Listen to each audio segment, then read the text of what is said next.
Well, let's do it. I got to trim a horse today. You got to trim a horse today, huh? Yeah, and that's gonna be painful. Before the rains, we're supposed to get some rain here this week. It's going to be painful for who? You or the horse? Me, I'm an old guy. Bending over hooves is a pain. We had, and that I told you last time about that young bird that's supposed to trim the horse and just decided not to call or anything like that or text. We're sitting around waiting, waste a day, just to. Right. That's I said. Basically, not to get colorful. Screw it. I'll do it myself. It's gonna take me longer, but I'll do it myself.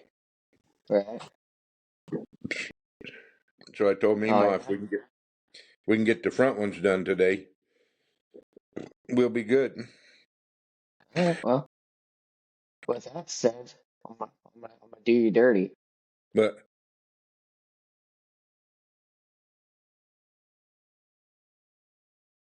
Welcome to the Liquid Dinosaur Show. Today we're just doing shenanigans. We're going back to the old good old shenanigans. Not sure what this is gonna entail, but come along with the adventure. This is gonna be a good one. always is. All right. So since you want to go right into, I'm just gonna ask you the question that we talked about the other day. We talk What about a lot in of things. that's true. That is true. What in the hell is going on in this industry with customer service? Oh man, that is a. Sorry about that. That's a nightmare. I mean, here to tell you, all everywhere I've been here, it's been purely hit and miss on any amount of customer service. You run into uh, so many guys that just don't seem to want to do their job. I need to put a door in here.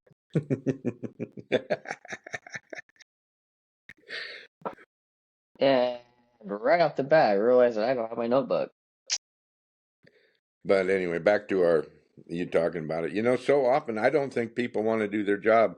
We talked about, how customer service used to look like.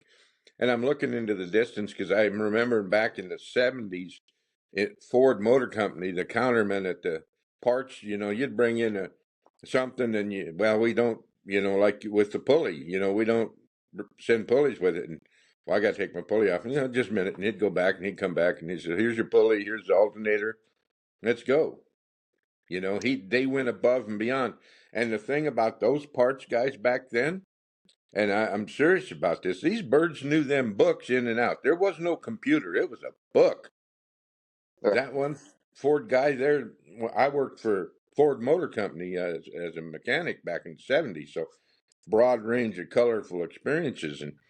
But man, he knew that book. You'd go in and you'd ask him, well, I need a, lower ball joint for a 72 Crown Vic or something like that, and oh, that's this part number. And it's like, what? They knew their books, and then that was just as the advent of microfiche was coming on. And if you've never seen the microfiche, that was a little plastic see-through card that they put on a screen and they moved it around and it magnified it up on there. I mean, serious low tech, but man, these guys knew their stuff. Yeah, well, everybody relies on computers nowadays. Yeah, true. I think they rely too much on computers. I mean, there's certain things like, for your instance with you, or for like when I was working on these trucks, there was something that I got basically weekly, right? And I know it's hard to get to know somebody, but whenever this account came up on their computer, it shows them what was purchased. Well, I need this, and then they'd have to go look it all up. I said, we got this last week. It's the same part number. Oh, okay. So you're doing half of their job for them. Right. I, you Well, know, go ahead. the whole pulley thing still it irks me. just the way that whole situation was handled is just when you have a parts guy says, "Oh, I don't know anything about that. I'm not a mechanic. I'm just a parts guy." That's all he'll ever be, a parts guy. Uh, okay, but you also have a full service shop in the back. Go ask one of them, maybe. Yeah. I just don't understand. I mean, this guy came from literally. You're telling a customer that drove 2 hours to come to your store that he has to go back to get the pulley off, then come back? No, There's no rhyme or reason to it.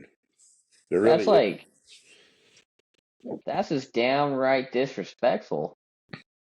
Well, yes, you know, and another thing, excuse me, you got to look at is a lot of these guys are never going to excel beyond their own expectations. You with me? Well, That I don't know means if they that have this any guy's, expectations. well, I don't mean that, but I mean, this guy's a parts guy. That's all he's going to ever be. He's never going to go beyond that to develop a good customer service relationship where you'll go above that to do what's right for the guy. Yeah, I know you still deal with jerks as customers out across the counter, but still, customer relations is, you could write books upon how to treat people. But in today's society, you got so many libertards out there, that you know what I mean. Oh But yeah, I know what you're talking about. he will never excel above his level of incompetence. Right. Okay, But that's as just long as you sad. put that's very sad. As long as you put a computer in front of him, oh, look at my fingers move. Put an alternator with a pulley on there that takes what, one nut and one Allen wrench, if that. Not even. To take the pulley off to help this guy out, he drove 2 hours because he's probably Yes, going to but have to wait 6 weeks to get it by mail. pretty much. So And yeah, that's if he had the alternator off, there's a good possibility he was stranded too. that's the next thing is that okay, he broke down somewhere, and apparently not where he came from, right? So if And I don't know that for sure, but there's that possibility, you know? yeah, guys just don't take alternators off for shits and giggles, I guess, because you know as well as I do, with SERP belts and all of that garbage on these things, it can be this side of a nightmare, and you end up with lots of little nicks and scrapes and leaky spots on your hands. Cover your hands up and your bruises and whatnot. Look at these. Yeah. This thumb is hurting from this weekend's adventures. So yeah, um, I still got a couple brand new alternators for Detroit's here in the shop that they yeah, and they're sitting there drawing dust. I got a new starter for Detroit sitting there drawing dust, but it's like whatever, it's out of the way. It's just one of them things where you I was always taught you kept certain things on hand, right? As a shop, it's Right. like okay, if I got to go to the parts store to get an oil filter for a 350 Chevy or for something like that, that's a bad on me. That's certain stock items that you should have on the shelf, or spark plugs, okay, I'm going back a bit, but there's certain things that should always been on the shelf to a certain extent. Yeah, every car out there, you can't keep spark plugs for every car. I mean, I'm going back dating myself, but back in the 60s and 70s, you were only going to get maybe three brands of spark plugs: Autolite, Champion, or uh, AC Delco. You know, that was going to be your spark plugs for whatever you're going to be doing. And the alternators, They don't go out. I mean, I got an alternator for the gray duck out here on the shelf. I had one go out while Take I was driving. Yeah, my old gray truck. And it's like, okay, I got it, but I may need it, I may not. I don't know. It's just one of them things. I have a 6.7 alternator. I have a 6.7, but I don't need an alternator. You have one too. See, just like I said. Oh, light bulb will click here in a minute. Why do I have an alternator laying around? Because the 6.7's laying around. Yeah, because the block is laying around. Head through. Uh, But nah, yeah, just that. Go. no, go ahead. I got oil filters for the Jeep. I got oil filters for Dot and Debbie because it's the same filter for the 5967. I have fill filters for them. The only thing I don't have filters for is the Beamers. Yeah, well, I can understand that. But I'm gonna start ordering that stuff way in advance and probably start keeping stock on it. 'Cause this last oil change just like it snuck up on me. Well, on my 6.7, oil changes. They say it's 7,000. I do it at 5. You know how long it's going to take me to put 5,000 miles on that red truck when I only drive it maybe twice a week? Forever. But Yeah, then but go go ahead. Use in a in a thought. yeah. Well, in your situation, with how much you don't really drive the truck, shouldn't you be doing it like every quarter because of the breakdown of the additive pack in the oil? Or you're not that worried about that? Not that worried about it. But um, the biggest thing is the quality of the oil filter. You know that yourself. Mm-hmm. Um, I mean, like with the red truck, I put maybe 14 miles a week on it. So every quarter, eh, is what it is. She's never doesn't drop down on losing any oil or anything. And a lot of people will probably go, oh, that's terrible. No, it ain't. I don't think so. I think it's in the norm. Will I change it soon? I don't know. Depends on how rambunctious I get, you know. Have punch if yeah, I can see that coming out of you. I mean, I gotta get the power washer up and going and power wash everything, and then I gotta put the brakes and calipers and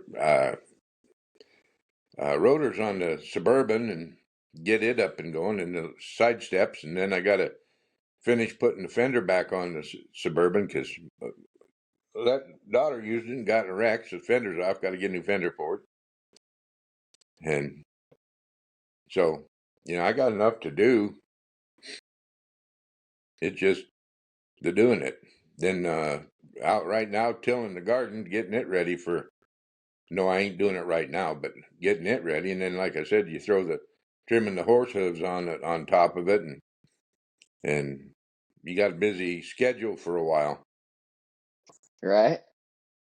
Well, So you're pretty good at keeping busy. yeah, I am, and I'd have enough lazy time too. Another thing I was gonna bring up, this little bit of the side twist was, um, does Fleet Guard do filter inserts? Filter And inserts. What are you talking yeah, about? like the new 6.7. We've seen that enough. That has the European style oil filters, Oh, the Detroit cartridge diesel filter. style. Yeah. Yeah, they do those. They have So some PACCAR actual equivalent filters. okay, because I didn't know. That's for me, and it's like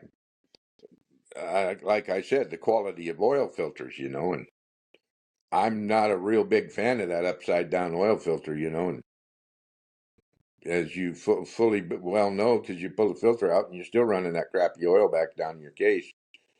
You Oh know, yeah.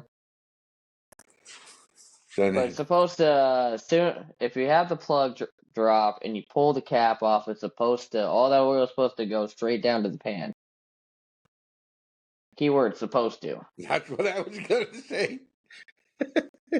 I see the gears going in that head. I see where you're going with that.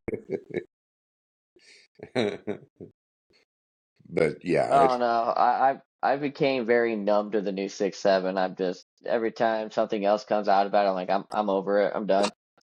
I didn't bring it up to or anything like that. It just some things are escaping explanation. But yeah, I probably should change the oil more often on that.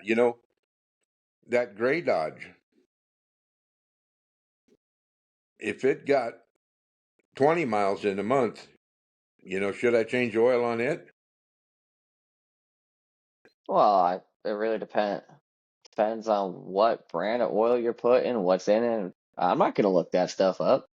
Well, yeah, I know what you mean, but I mean that gray duck ain't got no, it's ain't got no emissions on it. That's true. Lucky.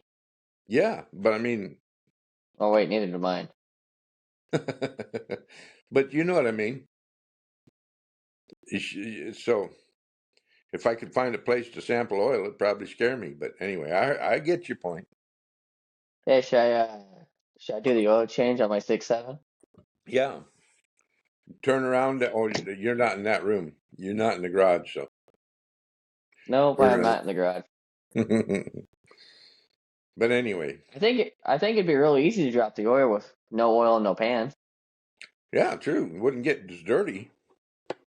But then, right? like I told you, I put the Fumotos on mine, and it makes it a lot easier. Oh, I'm gonna get roasted for this. I'm so gonna get roasted for this. I can swap the filter out on the 6.7. The old filter is still sitting on the filter head when I pulled it apart. Just go out. You don't I have to don't know if I crawl. would. I don't know if I'd be able to get it off. I'd have to put it in a vise, You don't have to and crawl I'm not under and doing go. that. Don't have to crawl under and go. Yeah, I can just do this or like one of these. And then the oil runs down your arm. You can't get it out without hitting too many of them wire ties and cutting yourself all up. That's another thing. Actually, Getting back to that Fleet Guard oil filter. It has the little socket chingy on it, on the oh, is bottom. that what that's for? Yeah, well, it works quite well when you have the cup for it. But if you get them ones that don't have a cup for them, like the Baldwin or any of the other ones, You said Baldwin. I'm gonna go throw up now. I run Baldwins forever. They were up in the North Country, but I don't have them on my trucks. But anyway, it didn't, and it's hard to get a good grip on it in the 6.7 era. Where the 5.9, it was like right there. I had a special moment for a second. I'm like, I don't know what you're talking about. Mine was easy to do, but I also had, a giant turbo that was relocated, Yeah, and Dots has got twins, so that small turbo is facing up, not down. So I have no piping or anything in the way, so mine's straight easy to get to. yeah. Well, they could have made it handier, and I what would make it even handier is if a guy had hoist. I got to do all of mine Right. on the ground, and you're talking about okay, I got this 4-wheel drive. I got to jack it up because I ain't I ain't paper thin. No. So when I scooch underneath there, I got to have enough room to scooch, you know. So I got to jack the thing up so I can get underneath it. And then, of course, I got to do my usual. I don't have the front drive shaft in mind because it ended up with, as I was chasing the knock in the front end of mine, you know, it ended up being my outboard U joints. Okay, so you just took it off and haven't got around Well, replacing the U joints. I've changed my outboard U joints, but this was after I bought a new drive shaft for it, and I put it up in there, and it was still there, the knock. So I took the shaft out, then I put the new U joints in, and it's gone. So I just never got around to putting the shaft back in. It ain't as if we got a great lot of reason to run 4-wheel drive out here, you know. Right, Yeah, man. the wind's going to blow tomorrow, so the only thing we get is about 30 foot of wind.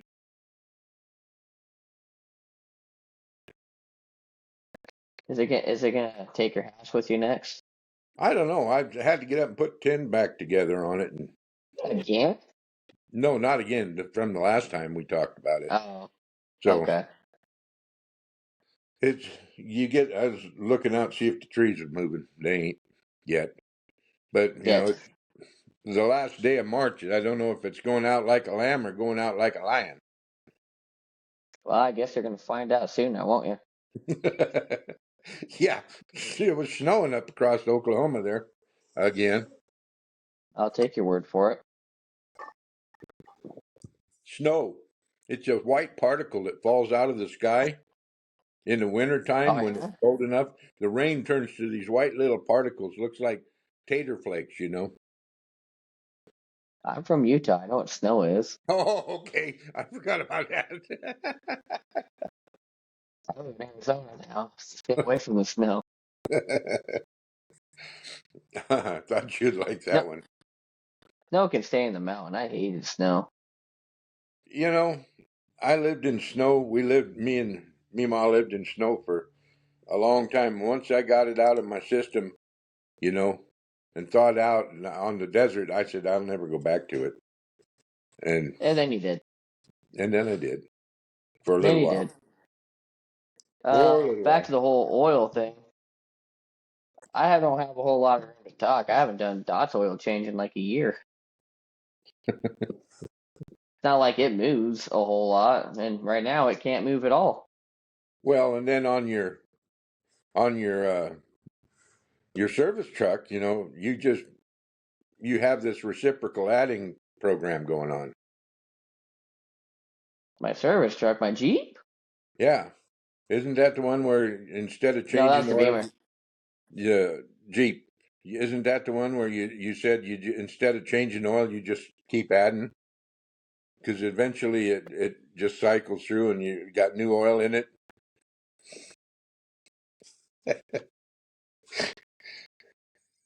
No, we used to have a vehicle like that way back in the day. Just take a Changed. 5-gallon bucket up there with a little spigot and No, we would top it off once a week, and then every other month we would just change out the filter. It was in a old Dodge Neon. Wow. Do they even Thing make them? ran. Yeah. You know, that was funny because one of the years ago, the easiest car to steal was a Neon. Remember? I remember that the F-150s have been the easiest thing to steal. Well, that this might have been after the Neons. You know, they quit making them because they could just pop the cylinder and away they'd go. Well, probably they figured who would want to steal a Neon. Can That's you true. imagine the embarrassment getting pulled over by a cop? This vehicle is registered. This vehicle is what's the word I'm looking for? Was marked as stolen. Reported stolen. Yeah, reported stolen. Uh, out Who in their right of all the mind? car, out of all the cars you could have stole, this is the one you chose. Yeah, this is It the is one available, man. you're gonna die on this hill right here now, right?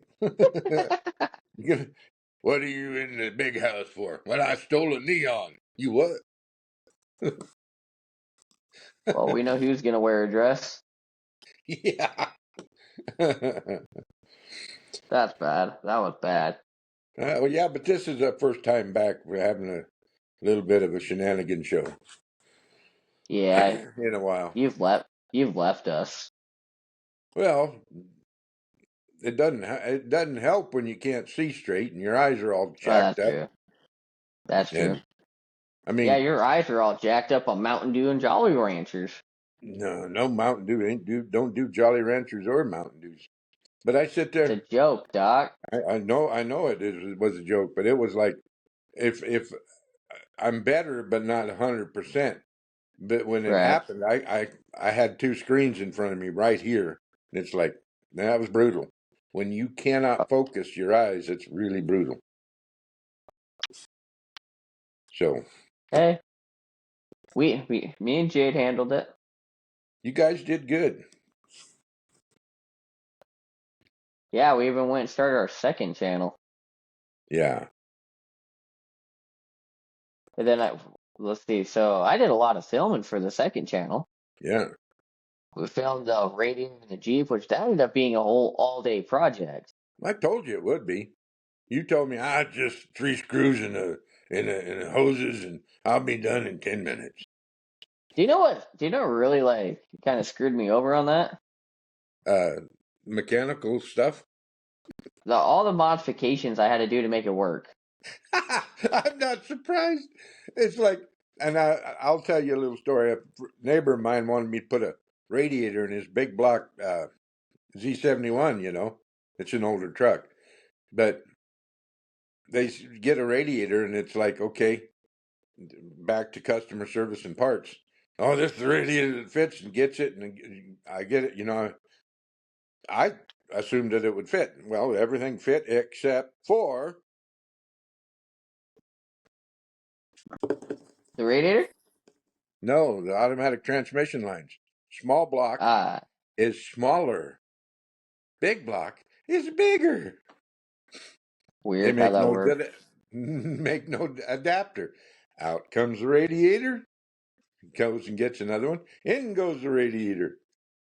Everything goes fine. Drum roll. That must be a common thing. Just a minute. You hear the drum roll? Yeah, I hear the drum roll. Okay. Now instead of being here where the lines are, we're here.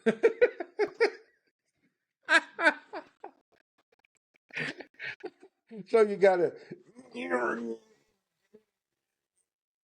bend all them lines to get them to fit.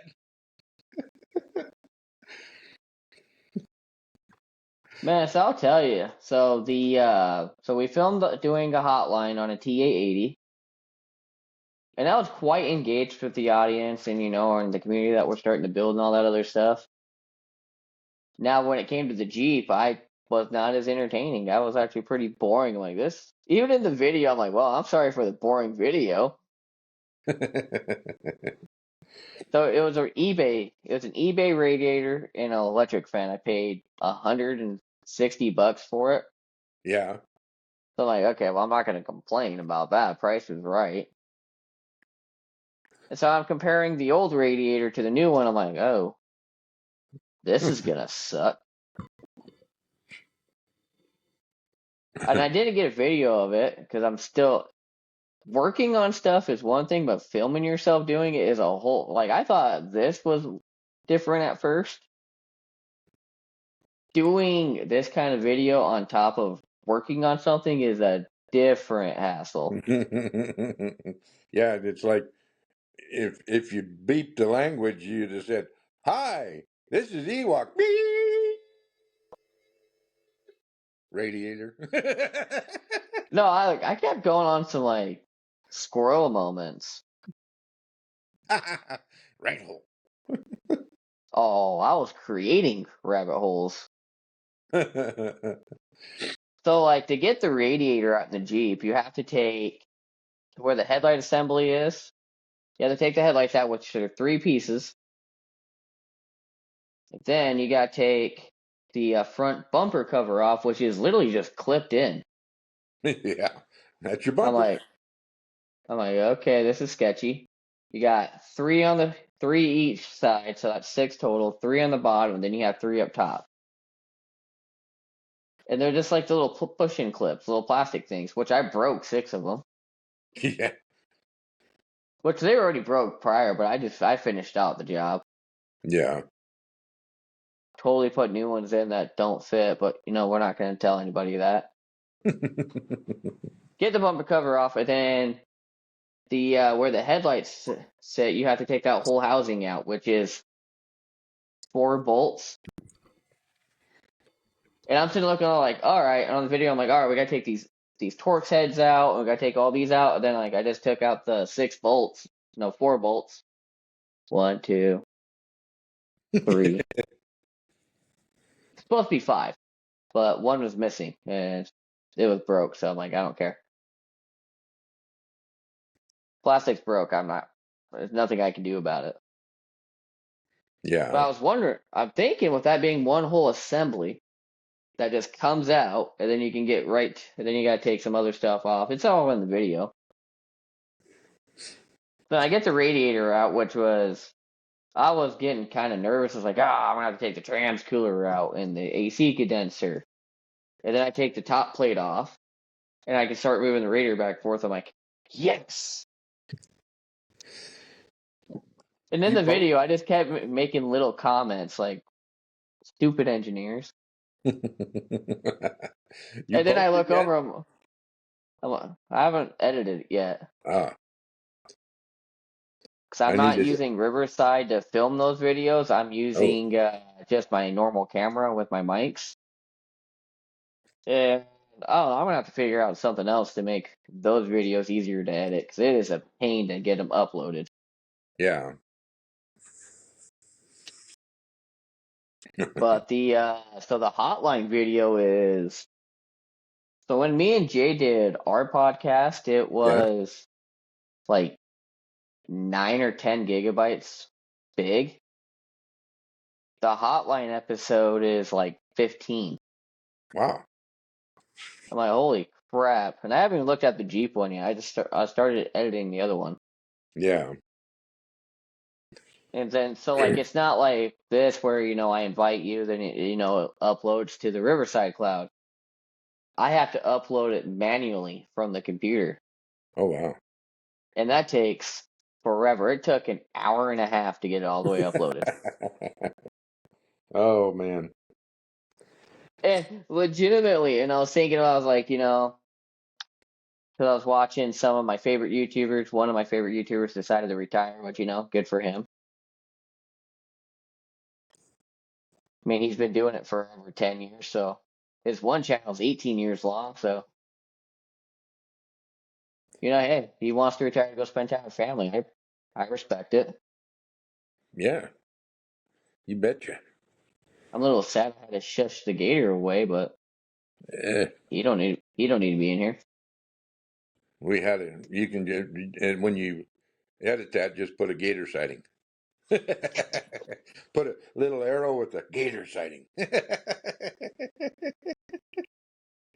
didn't know Is you what guys it had is. gators in Arizona. Don't worry about it. Yeah. Well, we're going to have to pull this in because I drank too much coffee and the bathroom is calling me. Well, you want to take a potty break or just want to end it? I'm at 35 minutes. Let's end it. We did a good podcast for this one. All right. Then we'll plan for maybe this next weekend or something. I don't know. We'll have to see what we want to talk about. But I like doing it on this format where we just blah. Yeah, well, we didn't even bring up Rudolph Diesel at all, so we're not doing it on the next one. No. Next time. That's funny. That's funny. But we need to get a few. This next time we record, we're gonna have to get like. Actually, hold on. Let's do the outro real quick, so then we can let the upload. Who's doing the outro? You better. I can't remember what we say. I'll get a laughing. Well, magical thing about a podcast, we can do whatever we want. But all right. Thank you guys for coming to our shenanigans. This is the kind of thing that we like doing. If you like it too, please let us know in the comments. We'll respond, even though we didn't this time. But we'll do it on the next video. Like, comment, subscribe, and share this to whoever you think would be interested in this kind of stuff. And whatever you like, let us know. Whatever you dislike, let us know. Good or bad, we'll respond. Usually me that makes comments, but Doc joins in too. We're glad to have him back. Until next time, this is Doc and the Automotive Ewok with the Liquid Dinosaur Show. The liquid pterodactyl show. Pterodactyl Show.